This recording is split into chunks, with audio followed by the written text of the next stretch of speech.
Bismillahirrahmanirrahim. Hurmatli aziz bor do'stlar, yora birodarlar, mana Makka va Madinada joylashgan payg'ambarimizning masjidlari. Shu masjidlarda o'tirib turib, suv ichib, duo qilib, shom namozini o'qib, Xudo xolasa tugatib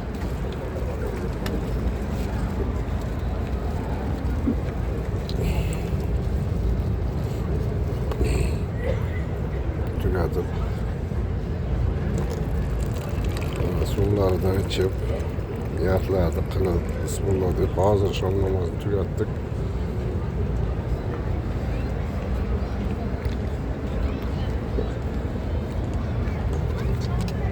Endi bismillah, Xudo xolasa mana ketyapmiz.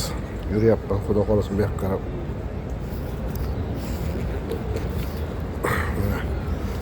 Mana shu yerdan turib duo qilaman aşkım. Barcha bor do'stlar, sinfdoshlar, hamkasblar, tengqurlar, qarindoshlar, barchasiga salom yo'llayman. Sizlarning nomlaringni payg'ambarimizga kechqurun lahzasiga kiramiz. Soat 2da bizning navbatimiz kelar ekan, ya'ni qabriga. Bu podvalda ekan, men kirib ko'rganim yo'q. Bir marta kirilar ekan, shu navbatimiz kechasi 2da ekan.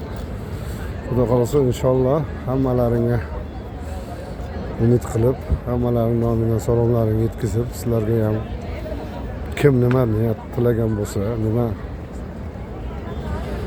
amalga oshmagan ishlar bo'lsa, shularga tilakdoshman, shular amalga oshsin. Hammani xonadonida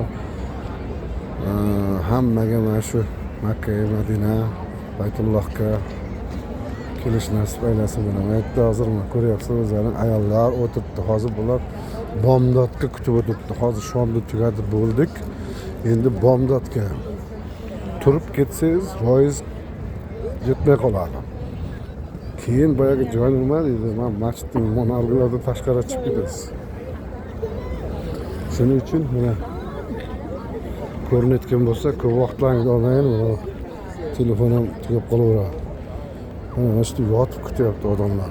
Mana yotib, ayollar, erkaklar, qayerdadir ayollar, qayerdadir shu bo'lim do'klanganda mana ketyapti. Uzoqda mana bu yoqqa ketgan.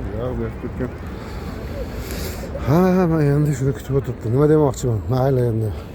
To'g'ri tushungan holda hammalaringizga tilaklar bildirib, niyatlar bildiramiz. Xudo xolasa inshaalloh qo'ldan kelgancha hammani mana shu kelishga Allohim chaqirsin, niyatlari amalga oshsin, hammaga nasib qilsin. Kimdan nima niyatlar bo'lsa ro'yobga chiqsin. Shu o'qigan amallarimizni, niyatlarimizni payg'ambar alayhisalom qabul aylasin. Gunohlarimizni af etsin. Nima deyman endi, hozir kallaga kelmayapti. Charchab qoldim ko'pligidan. Odam shunaqa ko'pligi gap yo'q. Nima deyman, hammalaringizga alangali salom. Kim Telegramdan menga jo'natgan bo'lsa salom, alik javob bermadi demanglar. Iltimos o'pshi javob qaytaryapman hammaga, kollektivga ham, sinfdoshlarga ham, qarindoshlarga ham. Shu narsalar degan umiddaman. Bu yerda u Telegram bemalol ochishga vaqt bo'lmaydi. Bizning vaqtimiz bilan u yoqda berdi vaqti bilan u yoqda vaqt 2 soatga farq ekan. Misol uchun bizda hozir 7 bo'lgan bo'lsa, sizlarda значит 8-9. Bizda O'zbekistonda demoqchiman-da. Mana shunday hamma joydan ketmay o'tiribdi. Hammalariga omad, sog'lik, tinchlik, totuvlik bo'lsin. Hammaning xonadonida yaxshilik bo'lsin, xursandchilik bo'lsin. Hammaga kimdir dardi bo'lsa shifo bersin Alloh. Kimda nima niyatlari bo'lsa ro'yobga chiqsin Allohim. Shu yerdan turib duo qilamiz. Qo'ldan kelgancha nima deyman, hammaga omad, tinchlik, sog'lik, salomatlik duo qilyapman. Allohim hammani shu degan niyatlarga yetkaz. Parvardigorga o'zing bilguvchisan, o'zing ko'rguvchisan, o'zing olguvchisan Allohim, o'zing qo'llarga parvardigor. Allohu akbar. Sog' bo'linglar, salomat bo'linglar, charchamanglar.